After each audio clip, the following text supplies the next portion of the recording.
yamado dun sa moment na yan. Pero bago natin puntahan ang ating mga hero drafting dito sa larong ito ay mapa muna ang ating titignan.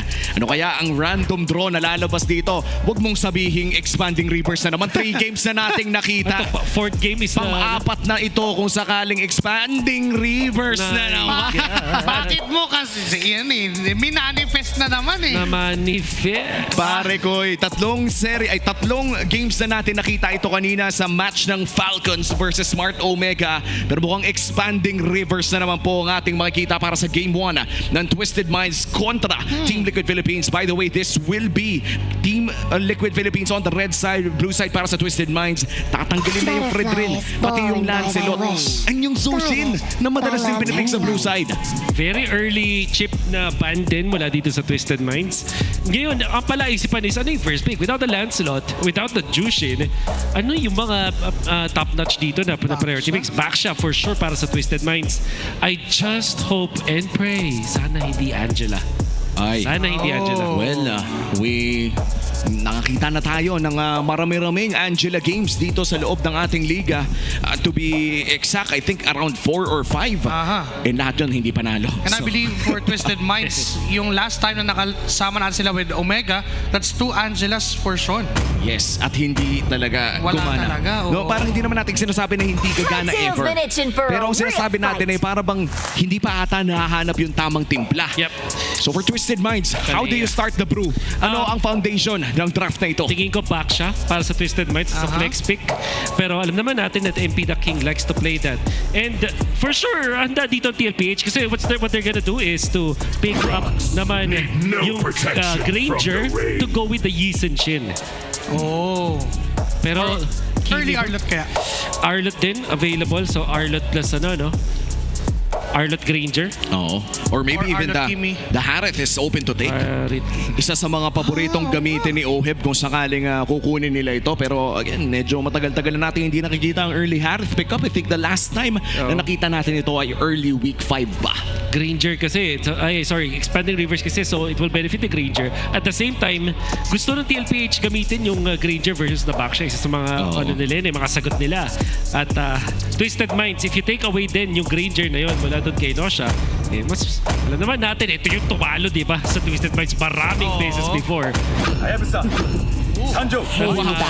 Haya Farsa. But they go for a very early Hayabusa and Farsa. Wait lang, iniisip ko kasi sinusubukan kong halungkatin ang baul. Parang ngayon ko na lang ulit talaga nakita na first pick Hayabusa tas Farsa yung kasabay. Entire S16. Parang ganun na nga eh. Ang daling ilapo-lapo pa naman to para sa Twisted Minds. Matatip talaga silang kunin ang lapo sa paikuan ng Kimi. I guess kaya sila kumuha ng isang Hayabusa kasi nakaba naman yung Kalea. Tapos back siya yung choice dito for Twisted Minds. Without the Fred rin din na binan mismo ng Twisted Minds. Walang actual na hard lockdown dito sa hero to. Don't say a word. It's gonna bring you a This is cold good. At least bibigyan iceberg. nila ng komportabling hero dito si Sean. Ang isa sa mga naging kritisismo sa mga Angela games na nakita natin mula sa Twisted Minds ay para bang hindi talaga sanay ang Twisted Minds gumamit ng ganitong klaseng komposisyon. Kumbaga no hard carry kay Sean. Ibig sabihin ay mahihirapan ang Twisted Minds. And here comes the Arlot locked in for the Apex Predator. Locked in na para kay Stanford. Baka magpansin ng lapo. The only one bound by Obvious, these isa pa. chains. Saka siguro yung pagkaka-pick up ng early Hayabusa removes the possibility of the flex for the Backsha. Baka kasi mag-joy pa yung Twisted bigla. Suffering. Good ba ng the Granger, by the way, mula dito sa Twisted Minds? Joy, baka sobrang labo na kasi puro magic na dito yung Twisted Minds. At ang kailangan din nila ngayon is yung frontline. Ngayon na wala na yung pinili nila Gatot Katcha, hindi na potential na mag-crack pa itong Twisted Minds. In fact, Tlph, baka nga sila pa yung mag-crack sa mga ganitong senaryo. Parang ibang-iba pala yung timpla no, sa game na ito. Kung tutuusin yung Grak kanina, napakataas ng win percentage. Pero ngayon, nagkakaroon na ng mga blocks sa draft pa lang mismo. Yep. And with that Phobius ban, mukhang magiging mas maganda ang laning phase ng Arlot na ito. Men, guaranteed na maganda yung laning phase ni Sanford dahil sa dalawang bans na ito. Kahit kahit blue. CC na lang yung hihirap sa kanya. Ayan, CC na lang kasi yung Yura mahirapan. Makikita naman natin na parang kailangan na mag-double down nga ng Twisted Minds onto control. Kasi parang di kaya ng gatot katsa lang no? Kapag ang CC ay ang pinili dito ng Twisted Minds, ibig sabihin, magiging free yung Farsa dito to deal the damage. Hindi siya masyadong contested. I believe the Twisted Minds are much better off kung iba yung damage output nila. So, good ban on the Harit as well. Wala dito sa Twisted Minds. Sa TL, ano matitira sa kanila? Mga mapanata na naman itong mga tropa natin sa TL. Carry against Baksha is good. Pwede. Siguro last pick na nila yung JP Hero. Oo. Pero kung what if kumuha sila bigla dito ng CC tapos ilagay nila sa roam yung Arlot? Then suddenly you don't have XP lane options anymore. Para dito sa Twisted Minds, parang mapipilitan ka mag-Uranus in a game na hindi mo naman kailangan ng Uranus, ay ng Uranus. Trisla, may ganun pa. Parang babalik ka sa... Pero hindi parang kukulangin sa damage pag nag-Trisla. Kulang, kakapusin talaga sila dito. Baksha yung dilang jungle of choice. TL, Hylos is so good. Pang-tangke din talaga ng Twisted Minds. Although may factor naman ng Baksha for the anti-heal. That could play an important factor here later on. Ngayon, ng Twisted Minds, baka sila pa mag-carry dahil yun yung prop dito ngayon sa isang Hylos. Para sila na damage. And then, if you're looking for XP, CC na lang talaga. Lalo na, Hylos na yung pinili. No option na to. Parang kung hindi ka pa mag-CC dito, I feel like the Uranus will be pretty much forced. Kukulangin nata sa damage. You kinda do need the CC for the DPS. At kung yung carry nga na nasabi mo ay kukunin dito, one of the best answers para sa isang Hylos. Historically, even like a year ago, nung usong-uso yung Hylos, Hard carry talaga yung sagot. Pwede kaya sila mag-Moskov dito para hard carry. Kasi yung thing with carry is it's good. Pwede niyang i-hold yung ground niya against Hayabusa with the Wind of Nature, tapos meron siyang Hylos. Pero ang hanap kasi ng Twisted Minds yung talagang tatapos ng laro for them So it's going to be the Moskov. Ngayon, para sa TL, ano ang Nathan talaga? Ito yung pangtapat sa sa Moskov Or Bruno, mga ganon. Obsidian na kaya. Obsidian na ba? Kapon pa natin binabanggit yung pangalan na hindi lumalabas, tumigil na lang tayo bigla kanina. Pag pinik ni Oheb yan, Please. Oheb Obsidian. Oy, Ang bilis ang bilis mo dun Wala lang, naisip ko lang. Pinidig mo na yun Parang ngayon lang ba talaga dumating yan? Ngayon lang. Ay, Claude pa rin. Okay, the answer is Claude. Pero parang ito ata yung favorite na vengeance target ng isang CC. Yes, that's right. Magiging effective yung mga blade armors dito para sa Twisted Minds eventually. To be fair, di naman natin din pwedeng i-discount yung fact na itong Claude magiging okay laban dun sa mga heroes like the Baksha as well as Nagatot na walang hard lockdown talaga. They don't even have a knock-up na pwedeng pag-cancel dun sa ultimate nitong si Claude. So kapag nagkaroon na ng Trinity, itong Claude, it's gonna be okay. I think this is a pretty even draft. Gusto ko yung decision ng Twisted Minds na imbis na mag-safe pick na carry, ni-risk nila dito sa isang Moskov. Kumbaga yung 50-50 ginawa nilang high risk, high reward na lang. And yan naman talaga ang identity ng mga rookies natin. Yung mga gigil na may patunayan. Yung mga gigil na manalo. But up against the MSC 2025 champions, magiging mahirap ang road na itatahak dito ng Twisted Minds. Welcome to game number 1 of this Tlph versus na nagkita ang mga ito, umabot tayo sa sandamakmak na mga laban, napakatakas ng kill count. Ganun pa rin kaya ang ating makikita dito. Mataas yung chance kasi for Team Liquid Philippines, nandyan yung Arlot ni Sanford. Mainly yung value nito ay para sa setup or initiations. Para naman sa Twisted, yung Kimi tsaka yung Moscow, parang by the time na maging online yung dalawa ng sabay, medyo kill after kill agad yung hahanapin. Yeah. Will be overloading the damage at itong si Sean at si Kaloy already. Checking kung saan yung movements dito ni Tlph. Meron bantayan ni Daddy JP. Hindi masyadong nag-overcommit. Sanji, interestingly, dumalaw lang dun sa may bottom lane. Para itong siguro tumulong. Kasi CC versus Arlot, talagang CC sided. Especially no level 1 kung saan you kind of have to make a choice. Either kukunin mo yung first skill for, let's say, long range minion taking. Pero kapag ka nag-second skill ka may against sa CC, that's borderline suicide para dito kay Sanford. Pero mukhang nandito na nga tayo sa punto na kaya nang pumalag ng isang Arlot. At level 2 power spike, konting hininga yan.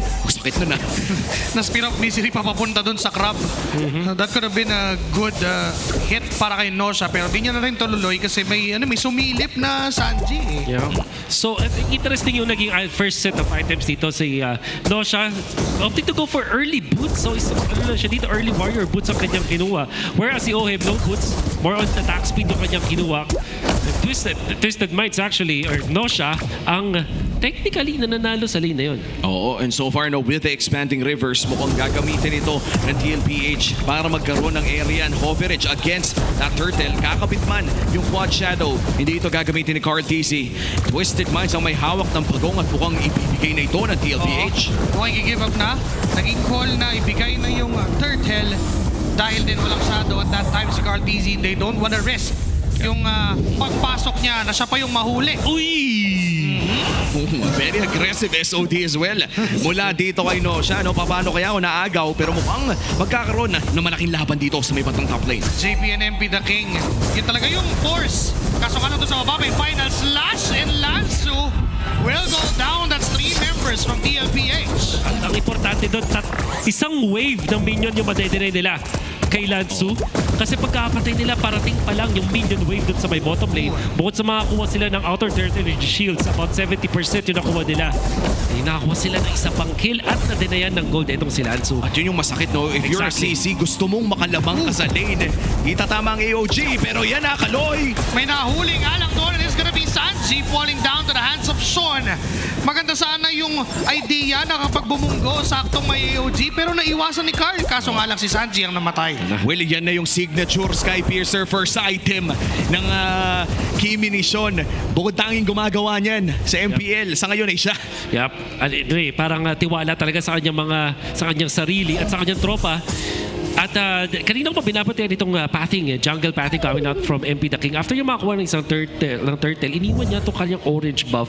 Pero ang kanyang ginawa is to invade. Kumuha siya ng isang clamor dun sa may top lane, kumuha ng Rock Ursa, and some of the other jungle invasion, yung mga mini invasion lang na ginagawa dito ni MP the King. Ang naging resulta is pantay sila ng gold, pero lamang ng level itong si MP the King. So bakit nakapantay ng gold? In fact, nakakakuha ng konting lamang dito si Cartesi. That's because of the assist na nakuha sa bottom lane. Pati na yung outer turret energy shields. Now MP the King goes in. Si JP ang binunggo. Magpapakita lang sa jungle camp ni Carl TZ. But nandiyan si Sanford doing some vengeances pero hindi nila itutuloy yung engagement. So turtle na lang sila magagawa ng aksyon. All junglers have the retribution. Magandang pwesto dito ng Kanoy. Pero mukhang naghahanap si Sanford ng potential flicker play. 10 segundo pa before that flicker. Pero hero muna. Call! Lagot si Daddy JP. Mawawala na ng bigla. Ngayon yung pag-contest ng Team Liquid ay hindi na yata susubukan. Pero Carl TZ goes in. Hugisano kaya sa kanya pa. Nakunta yung turtle. Ngayon tatakbo papalayo pero humahabol at Twisted. Nandun nga lang yung crucial stun mula kay Sanford at kay Sanji buhay. Ang ibang members ng TLPH. I wish we could see that again. Hindi ko na malayan. Parang ninja talaga. Malang Si ninja Carl TZ. Paano niya naagaw yun, pare? Gumamit siya ng kanyang ultimate at habang malapit sa MP the King, hindi naka-retry si MP. Ganda sana ng taunt na yun. JP nga lang Revitalize. tamang pagkoto. Revitalize ang ginamit. Sinasunod lahat ng damage. Nahihirapan ang Twisted Minds na palambutin ang tigbalang ni Daddy JP. Pero kahit nakakuha ng pagong ang DLPH, lamang pa rin ng 700 gold and Twisted Minds. Still not a big gold lead. Pero in terms of the early game advantage, Wolf, ano ba yung win condition dito ng Twisted Minds? Actually, kailangan nila mag-equalize. As long as si Lansu ay hindi ganun kalapit pagka-down. Ginamit na yung Glorious Pathway at feathered airstrike. Uy! Pati Ugi siya, no kill! Ay! Pero may swerte si Nosha at hindi siya namatay. Pumasa sa minion wave. Agimat! JPI! Namatay na rin doon sa torrent. Uy, Wala pa yung aray AOG. ko! May taunt pang kasunod. MP the King will get the kill. Sunod-sunod na pagpatay mula sa Twisted Minds. Pare, tinalo pa si FPJ at si Pedro Pinduco. Isang Ugi Shadow kill na lang siya pero dumating yung mga minions and look at this. Lansu against Sanford dodging the final slash.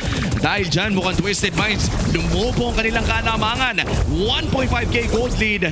Parang medyo reset talaga after ng ganung pangyayari for TL. First off, Nosha is so locked in na iwasan niya yung initiation na mula sa TLPH and then the counterplay coming out from Twisted Minds. So counteracted to si Carl TZ. Carl TZ, high IQ yung ginawa niya doon ha. Gumamit siya ng ultimate papunta sa creeps. Akala niya din matatagay para makonect na dots para eventually maabot niya doon si Nosha. Wala kasi siyang shadow, quad shadow. Fortunately, may agimat itong si Nosha at hindi tinamaan nun. And then, that ultimate mula kay Kaloy nasa tulong-dulo ng AOG para tumama kay Carl. And the damage was there. But, still, Sean Sakimi, so far, perfecto na Grabe. naman ang laro. Naka-blood wings na rin siya. Ngayon, for that added sustainability, Turtle ay sinasayaw ng dalawang teams. Tlph ang humawak. MP the King ay gumulong. Kaso Sanford ay pinigilan si Kaloy. OG kasabay ng curtain call. Ngayon si OM ang tutumba. Kapalit ng wala for Twisted. JP ang isinunod. 2 for none. May Turtle pa. Nakukunin ng Twisted. At sila ang makakalabang. But Tlph sumasadawin. Babalik. The GOAT will get the objective. Pare, that is one of the most picture-perfect Grabe. turtle steals. Back-to-back turtle steals, pare. Pero lamang pa rin ang Twisted Minds. At mukhang huhuliin si Lanzo dito, but the sustain is just too big. Yung resilience wala kay Tlph, yung pagiging locked in din niya. Knowing na nag-retribution din si MP the King no moment na yon. It was on cooldown para kay MP. Pero lumaban pa rin siya with that ultimate. Pero yung gatot CC combo, ang sakit pa rin talaga. Wala. Aray ko. Flicker. Nasa Oy! flicker. No Spin of way. Mystery. SOD na tumama. And tinamaan pa rin ni Sean. Eto si OM. Ngayon si JP ang sumasalo ng lahat ng damage na manggagaling sa Twisted. And still OM falling down to the hands of the mines. Pare, ang ganda ng laro na to. Oh my God, Nosha! Ang sinabihan nating naaurahan at hindi pa nakakaisa kay Oheb. Not only equalized the early game, pero nasibat pa. Merong pang final slash na gagamitin kay Lanzu. Vengeance is on. Hinahabol pa rin ni Sanford ni Kaloy. Tutumba sa kamay ni Sanford and now, matagal pa naman yung next lord. Matagal pa yung objective. So maaari pang bumalik at mabubuhay pa si Lanzu. Well, this is the calm before the storm. Makikita din natin sa ating Infinix handcam gamit ang kanyang Hayabusa, the GOAT, Tlph, using the GT30 Pro. Kitang-kita naman na sobrang smooth ng galawan niya dito. Na-steal niya yung Lord na yon, pare, at ramdam mo ang kanyang lakas sa paggamit ng Hayabusa na ito. Men, ibang klase yung mga nangyari kanina at ibang klase din yung mga nakikita nating play so far. Again, gusto ko lang ulit sabihin ang ganda ng game na to. Game 1 pa lang, pare. This is what we are waiting for. Yung Twisted Minds na sumasabay dito sa Tlph. The first leg sa kanilang unang paghaharap, aurado ang mga members ng Twisted Minds, hindi makakilos. They didn't look like themselves. Pero ngayon, na meron silang Kimi, talagang nakikita natin komportable ng Twisted Minds. Napakaganda ng savage method na yun. Unti-unting babagsak ang buhay ng mga members ng Tlph. Sanford's gonna go down. Kalay may AOG pa doon. Glorious Pathway ay ginamit para makatakas sa sitwasyon, and it's Oheb na manggagaling sa taas kasabay naman ni Nosha. They are preparing for this Lord take. Oo, yan na nga. Unang Lord ng larong ito. Kanina pa hawak ng Twisted Minds ang kalamangan. Sa larong ito, JP nahanap na nila. Rekta na rin sa stair. At mukhang yung SOD! Tumama pa yun na manggagaling kay Nosha. Pero di naman na-utilize all to get JP on the process, removing the contest from Team Liquid at libreng objective, libreng Lord for Twisted Minds. Look at this, Twisted Minds going on from a spectacular early game. Nirekta na nila. Nanakaw man yung back-to-back na turtle na yun. Ay sila pa rin ang nakakalamang with this Lord take. Oh, wow!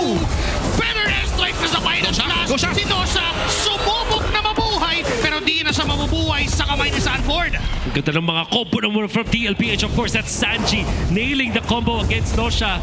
And Sanford dineliver na naman for that alley-oop, eventually taking out etong si Nosha na kanina pa din napakaganda ng ating laning stage. And then eventually the mid game for Nosha is pretty good. Almost sa kanyang Trinity, hindi naman din napapalayo dito sa farm ni Oheb.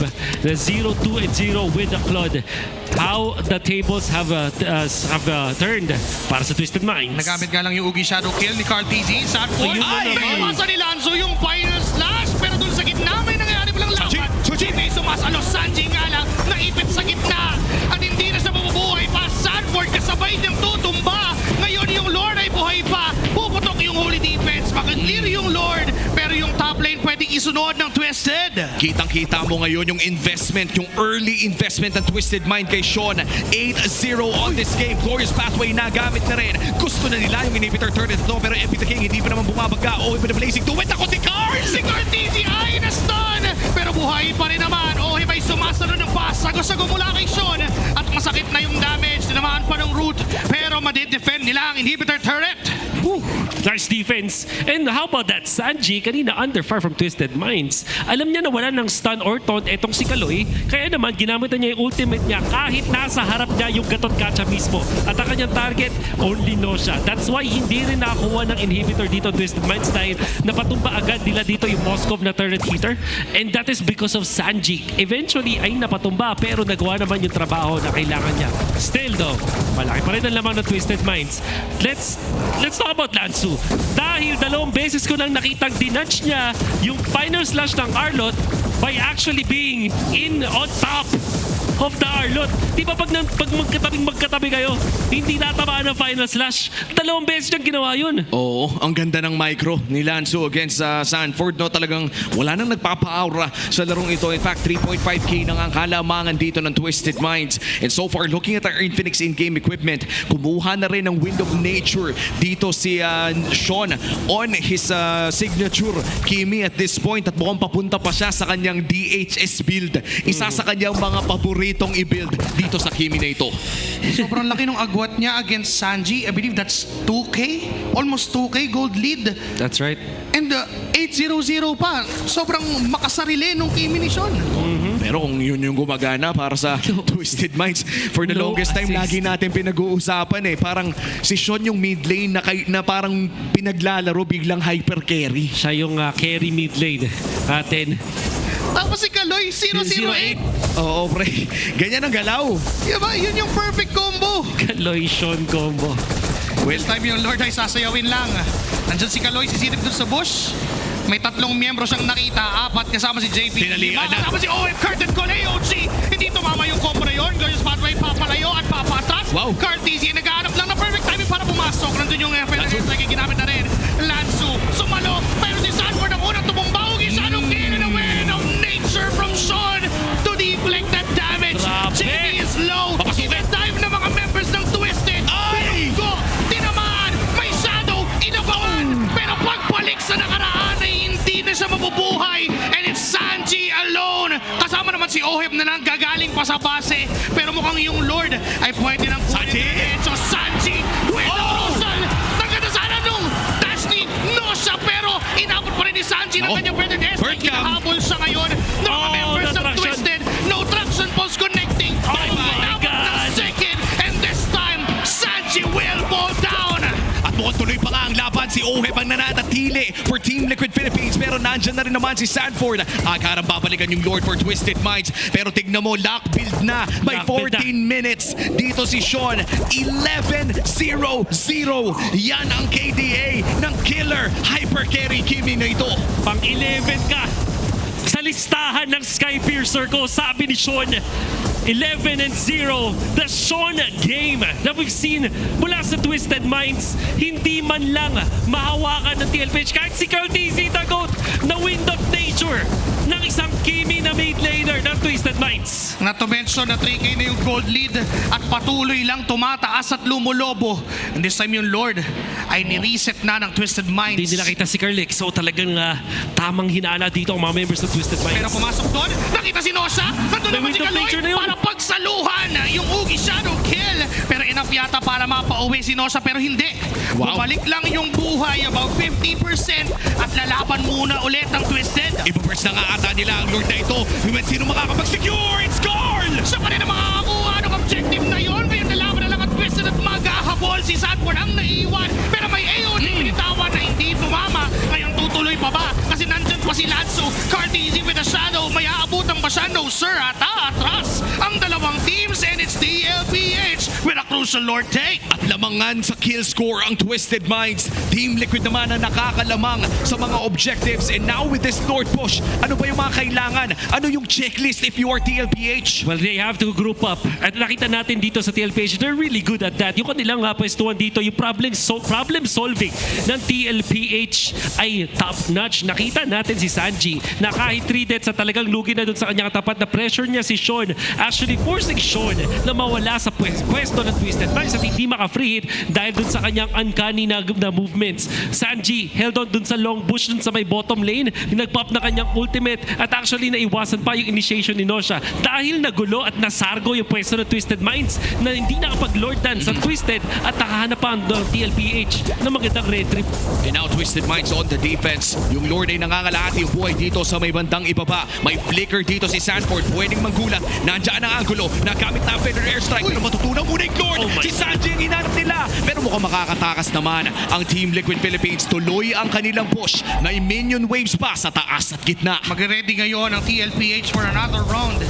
At doon sa gitna yata magiging target, Oheb ang nagpapakita.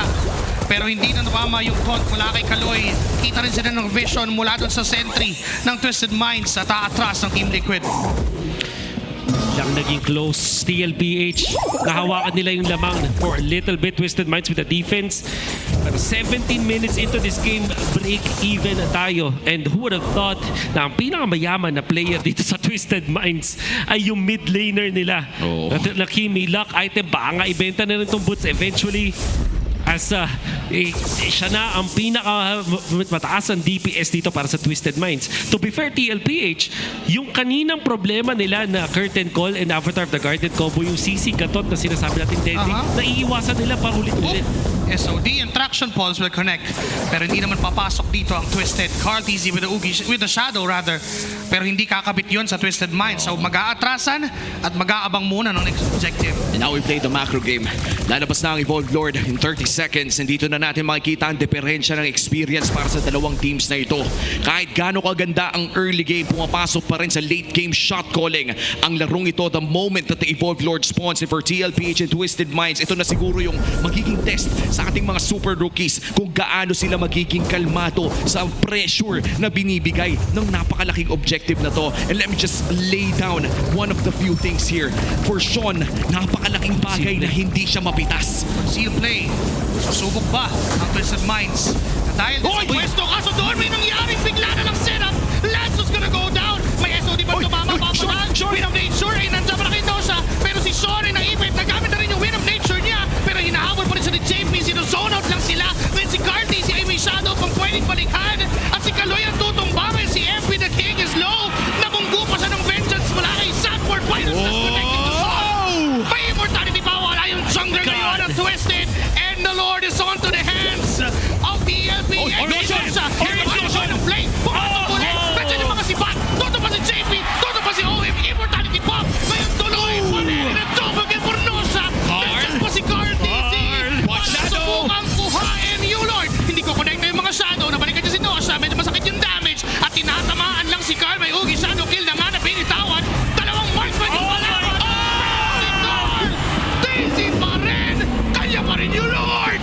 Pero wipeout ito for the side of Twisted Minds. 10 segundo para dito kay Sanford. May waves dito sa may bandang gitna. 15 seconds para kay JP and Sanji. It's the Apex Predator kontra sa 5 ng Twisted Minds. Dalawang marksman to. Kakayanin ba niya itong depensa dahil tatlo yung kalaban niya. May final sa ginamit. Traction Pulse pa.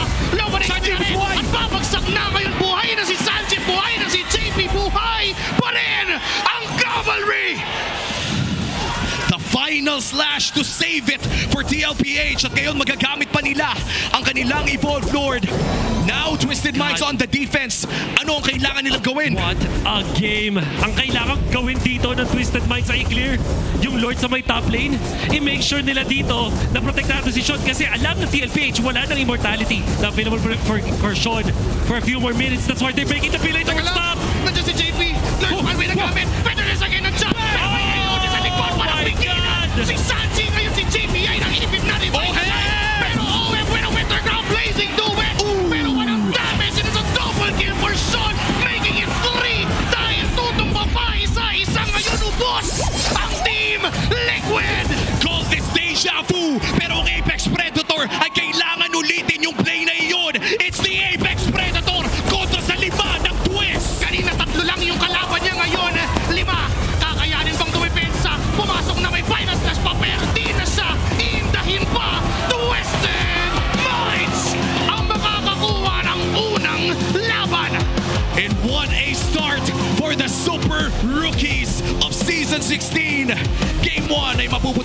eye ng Twisted Minds. Put respect on his name. Sean, 18-0-3. Laban sa champions ng MSC. What a game. Grabe. Insane, man. Game 1. This is game 1 of this best of 3 series, and look at the super fan reaction cam. The Twisted Minds community, ang minds na nanonood ngayon dito sa MPL Arena ay napakasaya nila matapos ang pagkapanalo ng kanilang kupunan. And who wouldn't be so happy about My that? God. MSC 2025 champions, nakipag-microhan kayo, pare. Men, first turtle pa lang microhan na yung laban. Sa mga steals ni Carl Tizzy, after the very last moment na kung saan yung mga decisions ng dalawang teams almost perfect for them, pero nangibabaw pa rin yung kayang mag-execute ng mas maganda. And here's our Game 1 MVP, Sean, on his signature Kimi pickup. Game 1, pinakita niya agad ang isa sa mga masasabi nating most successful na heroes niya with the Skypiercer pickup level. Ito yung pinagmamalaki pa niya sa live stream niya, pre. Binibenta niya yung sarili niyang strat, pre. Tinanong sinabi niya, pre, magkikimi ako. Magsa-Skypiercer ako, first item. On a random Tuesday, pare, kinikwento niya sa live yun. This will be remembered as the Sean game. 18-0-3. Binenta yung kanyang immortality tapos nag-shuffle yung kanyang mga items. Dumating sa point na naka-rapid boots na siya sa dulo para lang maiwasan at pa-micro yung kanyang mga rapid. And how many times he's able to outplay yung kanyang mga kalaban dito, lalo na dun sa dulo kung saan etong si Daddy JP talaga hinaharapan na si Sean pero nakamove pa rin siya na away from it. Final slash and then the random immortality na hindi naman din kita ng side ng Tlph para doon sa mga dulong mga moments para mag-survive. At syempre, yung unforgettable na wind of nature play para kontrahin si Carl Tizzy. Ilang beses niyang tinalo at dinaya ang kamatayan. 18-0-3. If you're not impressed, I don't know anymore. Oh man, makiramdam ko hindi na makakahawak ng Kimi to sa... Hindi na talaga makakawak ng Kimi to. Hindi na makakahawak ng Kimi to, pare. To be fair, sobrang ganda ng mga positions ni Carl Tizzy. Ang ganda ng mga pasok niya para lang abutin tong taong to. But then again, because of what he does Grabe. and what he did during that game, I mean, kailangan talagang maisulat sa libro ng kasaysayan na ang Game 1 ng Twisted Tlph ng Week 6 Day 2 ay ganon katindi ang performance. I gotta say, man, mas mahirap na mag-gaming ngayon, ah. Hindi na pwede. Yes. Yung top lamang ang gagawin mo. Literal, minsan may top tutok, top hold. Ibang klase na. Ibig sabihin nito si Sean, minamanual. Yan ang itsura ng manual joystick, pare. And look at this, yung stun ni Nosha, kayo, dinikit at tinuhog dun sa crab.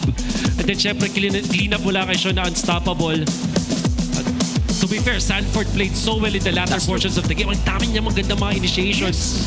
But it's just Twisted Minds. Twisting the narrative. Sanji, tignan mo, under duress. Nag-focus siya sa goal niya para lang patayin yung ating Moskov, and then he was able to do it. One of the most important clash, Carl Tizzy going for Sean, pero Wind of Nature denying the GOAT. Imagine yung the GOAT yung ina-outplay dito ni Sean. Tinanong kung kakayanin ba yung Tlph. Sabi niya, yes, tatagos ako dito. Di lang tatagos, pare, mamarka pa. Actually, magkatapos nito, may kasama pang peklat, pare.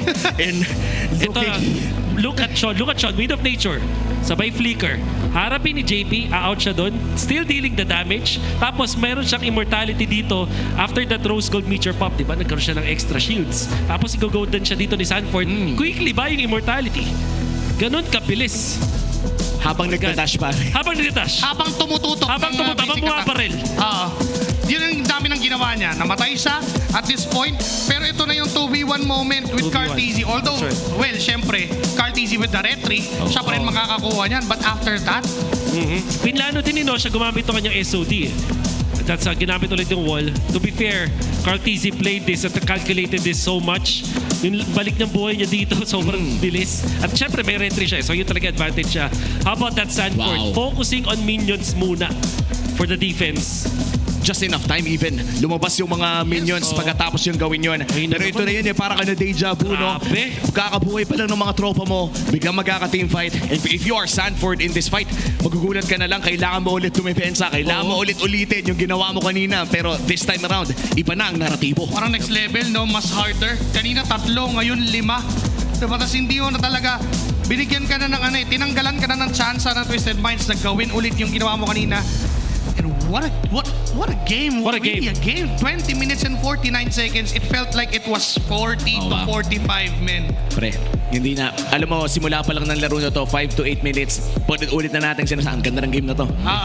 Ang dami nangyayari. Nagkakapalitan sila, nagmamakruhan sila habang nagmamakruhan. Twisted Minds, Tlph. Kung hindi ka pa nag-enjoy dito, if hindi mo na-enjoy itong Sunday night MLBB na to, There's something wrong. may mali pare. This is one of the best games na napanood natin ngayon for this weekend. Yeah. Gonna go down the history. Tingin ko. Sa mga most memorable to kasi ngayon lang tayo nakita ng isang 18-0 na game mula sa mid laner na naging winning play tapos close fight. Usually mga ganun, parang yung mga zero deaths game parang medyo one-sided, di ba? Parang you would think na it was really just dominance mula dun sa player na merong 18-0 na stat line. Oo. Tsaka ibang kasi yung objective taking ni Carl eh. Not to Yun mention na si Sean ay nanggaling pa sa isang unfortunate event lately. Tapos ganito siya kagigil ngayon. Nag-Angela pa yan no isang araw pare. Yeah, ito yung 18-0 na Kimi yung pinag-Angela nyo pare. Yeah. Bawiin ko na lang yung dami ng deaths ko doon nung time na yun. Yung hindi ko pa feeling yung di ako nakatulong. Ito 18-0. Wow. Bawing-bawi talaga. Pero best of 3 pa rin to. If there's one thing that champions are made to do, it's to Of course. learn from it. Pero i-celebrate pa rin naman natin yung napakagandang game 1 na ito. We talked about kill count mga pare ko eh. It's a 21-minute game with 36 kills. Oh my. So kung i-compute natin yon, quick maths lang pare, per 1.5. minute, 1.5 pre. Parang uminom ng soft drinks. Ganon kadami yung kill natin per minute. Parang uminom. Tapos yung 36 total na kill score, 18 of that ay nasa kamay ng BPI rich guy. Of course. Kanino pa ba mapupunta, di ba? Kanino pa ba? Pag may ibang mukhang lumabas dyan, Hindi ko na rin alam pag kung sakali. Napakarami niyang nabenta sa game na to. Oo. magtatampo ako sa bigas kung iba yan. At si Kaloy, meron point na yung number of kills ni Sean ay number of assists Yun. ni Kaloy. Yung 800 sa 008. Oo. Ibig sabihin lang, yung 8 assists na yun ay Sean lahat na punta. Eh, Sean lahat na punta. Naging stock ng Skypiercer lahat. Men, parang Aray ko. nakadesenyo kasi yung ganitong klaseng composition para kay Sean talaga. Oo. Imagine mo, men, first item, Skypiercer. Siya lang gumagawa niyan dito, no? By the way, our BPI Rich guys si Sean. At bukod pa dyan ay nilaro talaga ng Twisted Minds around the mid lane para mangyari ito. Again, it's entertaining to watch kasi it's a fresh take on what mages could be dito sa Grabe. MPL Philippines. Ngayon lang nakita ng 3,500 from kills and assists. Oo nga. Usually nasa 1K. Oo. Mataas na yung 2K eh. Tapos yung sa